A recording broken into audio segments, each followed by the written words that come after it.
Hello, church. This is Pastor Bobby from Living Word of Paris. I'm just checking in to give you a little update of where we are as a church and how we're looking to proceed for the foreseeable future in regards to responding to the coronavirus.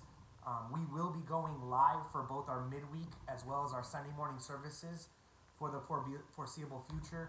We're going to be posting the messages on our YouTube channel, our Instagram, and on our Facebook. I was hoping to be able to do the first message tonight at 7 p.m.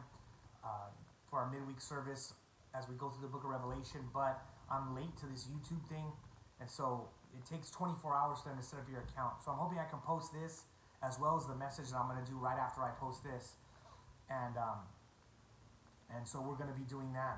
I want to make sure and reiterate that we are choosing not to meet in person, and that is not motivated by fear in any way.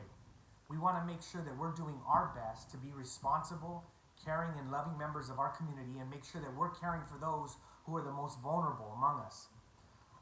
We are living in unprecedented times as a church, and I believe that God can use this time to deepen our understanding of who He is personally if we look to Him.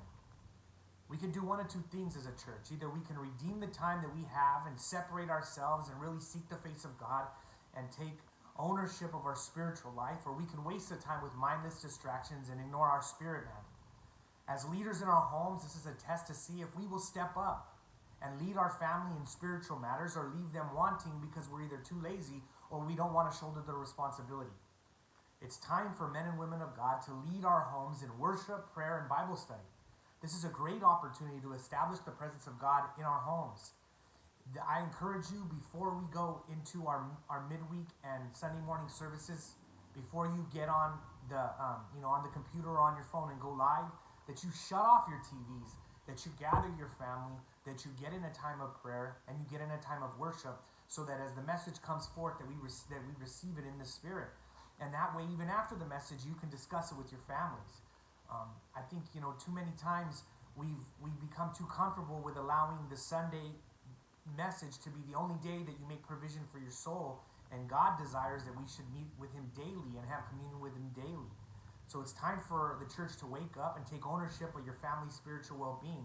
As a church, we're here to support you. We're looking to do Zoom meetings for our men's groups, Zoom meetings for women's groups, and Zoom meetings for prayer meetings. So if you don't have a Zoom a login, I encourage you to get on Zoom. It's the website, and get yourself logged in, so that as we develop those weekly meetings, we can have a time to really fellowship with one another, encourage one another, and have a time where we allow the Spirit of God to minister to each of us and through each of us to one another. To me, it seems inevitable that we're going to be ordered to quarantine because there's no other way to combat this disease. And so as a church, we need not fear. We don't need to fear, but we do need to pray. And we need to pray and pray and pray and pray for our world, pray for our country, pray for our loved ones and family members, pray for the doctors and the medical professionals who are sacrificing themselves and giving of themselves so much that God would bless them and be with them and protect them. And this is a time that we as a church are needed more than ever. Our loved ones need to see you and I standing in faith and not being struck by fear.